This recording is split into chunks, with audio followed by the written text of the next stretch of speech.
Hello हाँ बोला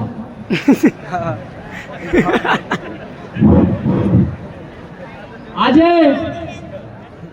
9મી August है ત્યારે मुद्दों में ने सालो है कि जल जंगल ने जमीन, जल जंगल और जमीन से पैदा हुआ आदिवासी, जल जंगल और जमीन से पैदा हुआ आदिवासी जब दहाड़ लगाता है ना तो शासन प्रशासन का सिंहासन हिल जाता है। જ્યારે આ વિશ્વ આદિવાસી દિવસ ઉપર જ્યારે આપણા મહાન ક્રાંતિકારીઓને આજે યાદ કરવાનો અવસર છે, આજે આ ક્રાંતિકારીઓ જેમને જળ અને જંગલ અને જમીન માટે લડતો આપેલી છે, આજે આ વાગોળવાના દંડ છે ભેગા થઈને આપણી સંસ્કૃતિનો હિસ્સો છે ત્યારે આપણે ટોલે નાચશું અને ડીજે નાચશું બેશક, પણ ઇતિહાસ ગવાહ છે કે જળ અને જંગલ જમીન માટે લડ્યો છે વિશ્વની અંદર તો કોણ લડ્યો છે? ફક્ત ને ફક્ત આદિવાસી લડ્યો છે। આજે આ વિશ્વ ટક્યું છે, આજે આ વિશ્વ હે તો કોના પ્રતાપે છે? આજે આ વિશ્વ હે તો ફક્ત ને ફક્ત આદિવાસી ઉપર જ છે આ વિશ્વ, નહીં તો યુનાઇટેડ વાળોને હું ખબર હતી, લા યુનો વાળોને હું ખબર હતી, 193 દેશો વાળોને હું ખબર હતી અને હજારો જનપ્રતિનિધિઓને હું ખબર હતી કે આદિવાસી જીવે એમ જીવવું તો આ પ્રકૃતિ બચશે ને ગણી આ પ્રકૃતિ બચવાની નહીં। કઈક મહામારી આવી, કઈક વિશ્વની અંદર એવા રોગો આવ્યા, આ રોગો સામે પ્રતિકારક શક્તિ નહીં રહેતી, તો શક્તિ કેમ નહીં રહેતી? તો પ્રદૂષણ મુક્ત દેશ થાય, પ્રદૂષણ મુક્ત આખું વિશ્વ થાય, એમ આ બધે ભેગે થઈ ચર્ચા કરી। જેમ ટૂંકમાં તમામ સમયનો અભાવ એટલે ટૂંકમાં કહીશ, અને જેમ જેમ આ લોકો ભેગા થઈ જેમાં જાજમ વ્યવસ્થા નાજા ભેગા થા એમ એની બધા જાજમ ઉપર ભેગા થા, એ મોટા મોટી કોટ હે, એ વિશ્વનું મોટા મોટું સંગઠન હે। આજે એના વિશ્વમાં એક અક્ષર પડી ગયેલો આખા વર્લ્ડને માન્ય રાખવો પડે। આ સાલે યુરોની અંદર એક ભારતનો એક નાગરિક, ભારતનો એક આદિવાસી બોલો કે I belong to Bhil community. Yes, હું તને બિરદાવું છું, તારીઓ પગારો એ વ્યક્તિ માટે કે મારી યસ ભીલ, હું ભીલ કોમ્યુનિટી નો હું એને સાબિત કરો, નકર તો ભીલ કોમ્યુનિટી કે હે કોઈને ખબર નથી। તો જળ અને જંગલ જમીન કઈ રીતે બચે મુદ્દો એ હે।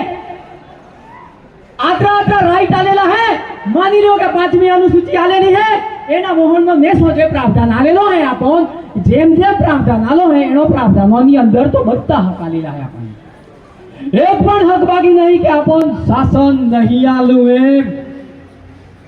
તો આ શાસન હોલા ફક્ત કાગળિયોમાં ફેમમાં મટવા પૂરતું હે, પરિણામ માર લેવું હે તો કે રસ્તાઓમાં એના કાયદા લેવું એ મારી જિમ્મેદારી હે। એ તે માર ફેમ ફોરી નાખી લેવો કે ડિસમિસા સ્ક્રૂ ઢીલા કરી લેવો, મતલબ બોલે બોલે કાયદો એમ લેવાય, સમય આવે આ કોમથી હગેરવા માટે નહીં, સમય આવે તો કોમથી ઉડે। જ્યાં સુધી બેઠાય ત્યાં સુધી બેઠવું, બાકી તમે એને કે મુએ ને બેઠી આપો। આજે આપણા પૂર્વજો જે જળ અને જંગલ જમીન માટે મરે ગયા, 5000 અંદર જો 1200 આદિવાસી લીલુડી વર્દી પૂરા બલોણ ગયો તો આખું સેકન્ડે દૂર નહીં 800 નો રેકોર્ડ બોલે હે। માનગઢ ધામ ગુરુ ગોવિંદના નેતૃત્વમાં 1500 જણા મરેણા, હેણા દોસ્તી મરેણા।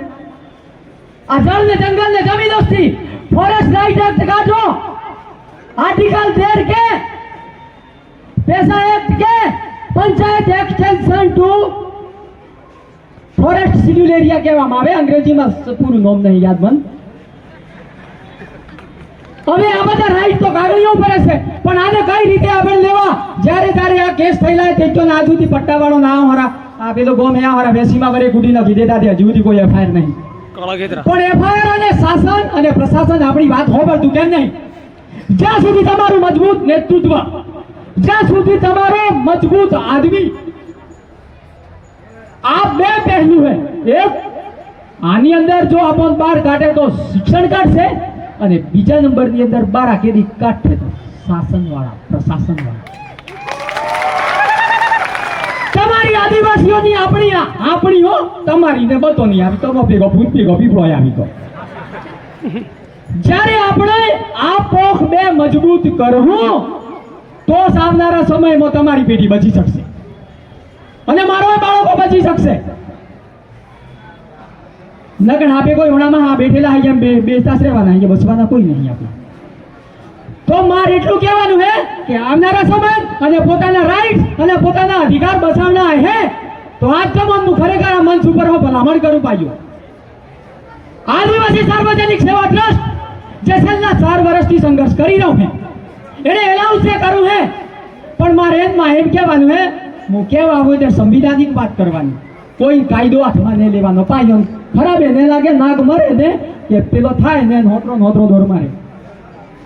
તો જે 14.8% જે રિઝર્વેશન છે આપણું, તો આની અંદર તો તમે જે નોકરી કરો હાલની તારીખમાં તો એ અમારા ભાગમાં ગયેલા હો, જે અમારા રિઝર્વેશનમાં હો.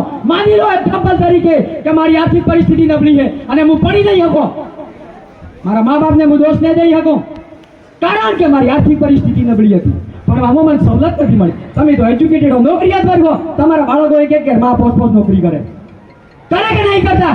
ખોટી વાત તો ખૂબ પાસ ચાલ તો ગુજરાત કાલે ઘેર લઈ જતો રહો.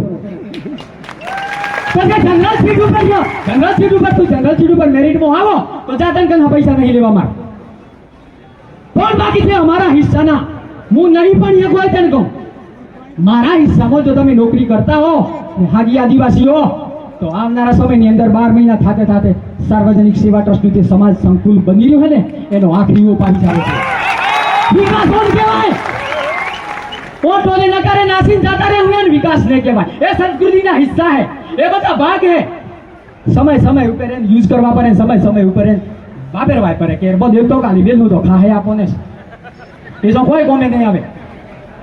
એટલે આટલાથી હું મારી વાણી વિરામ આલું અને જો ક્યાંક શબ્દોમાં ક્યાંક ખોટ પડી હોય તો બે હાથ જોડી ક્ષમા માંગુ. જય જોહાર.